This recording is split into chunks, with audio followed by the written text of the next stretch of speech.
I saw a video shitting on CapCut, so I made this to share my argument against it.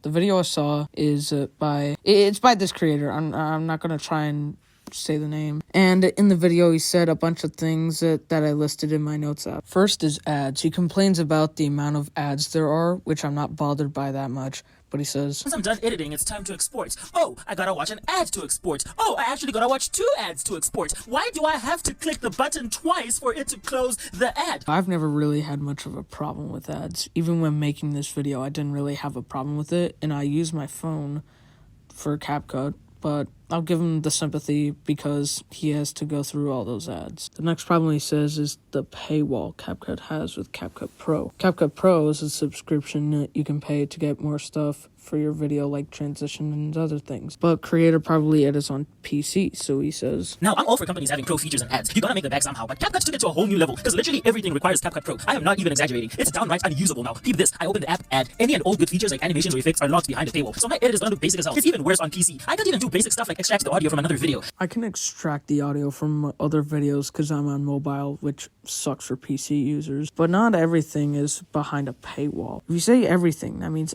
everything. I'm not a big time editor, and that's probably why I don't care for the pro transitions and effects and all the other stuff that's locked behind CapCut Pro. But even if I do use them, I could still screen record it because no, I'm not going to pay for it. The only difference between it is that you'd have a little lower video quality. What if I'm editing on the go and I don't have data? Well, too bad. And now it has this huge-ass watermark that can only be removed via subscribing to CapCut Pro. The watermark isn't even that bad because it's like asking a photographer for a photo online that they already had a watermark on.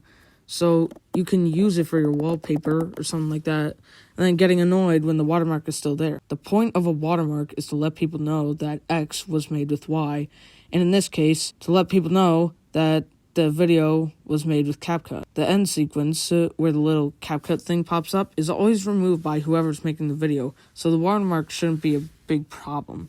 It's also for credit, which is why I put your channel in the top corner of every clip I used from your video to give you credit. Oh yeah, and you also have a watermark in your video. And now we've got the price of subscription, which he also complains about. Now, I would pay for CapCut Pro if it wasn't a gosh darn subscription service. Ain't no way. I was just like checking the price to see if I can buy it. It needs $60 a year, or $8 a month. Excuse me? I am an unemployed 17-year-old. Why is everything a subscription service? The price for CapCut Pro is reasonable for what you get, and since you said everything is behind a paywall, this should be a good deal, right? Well, no, because people want a bigger discount. And now on to the final point, corporate greed, which he says, I just hate corporate greed so much. Like, why are you charging $50 a year? You are owned by a $200 billion company. You don't need the money. I genuinely hate CapCut and what it's become. As you saw from the AI overview, the subscriptions for other services also have 3 plans and plenty more services that have the same plans. All services have this format, and it's designed to make the most money. They pay while some things and then put some of the things in their payment plans, which shows CapCut isn't the only one, and it's only getting shit on because people see the app as a free editing software, which CapCut themselves do advertise, but the company that owns CapCut, ByteDance, also owns TikTok, which is also free. ByteDance most likely gets their money from ads and subscriptions.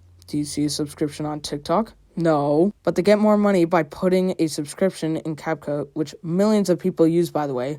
So they are literally getting money and keeping most people happy, except the ones that complain about it. And creator said before about making a bag that he doesn't care if companies have to do stuff like this, but he's still complaining about CapCut along with others. Both CapCut and TikTok are owned by the same company, and they're both advertised as free and are free. So the company needs to make money somehow, and that's through ads and subscription. I just wanted to make a quick short rant because the video I'm currently working on is 10 minutes long, and I got burnt out and bored of working on that video, so I wanted to work on something a bit different. That's why I made this. What?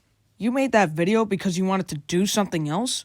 So I did this whole video for nothing? No, I didn't, because it's going up as Spring 3, and that's gonna be after whatever title I decide. I also had nothing else to do, and I needed to post something for my spring series where I upload one video every day for spring break. This video is my own thoughts on the copy and paste videos that talk bad about CapCut. I don't think CapCut is that bad, and I want to disprove a creator on what he said about CapCut and what everyone else is saying about it. But in the end, it's whatever. This has been Salt.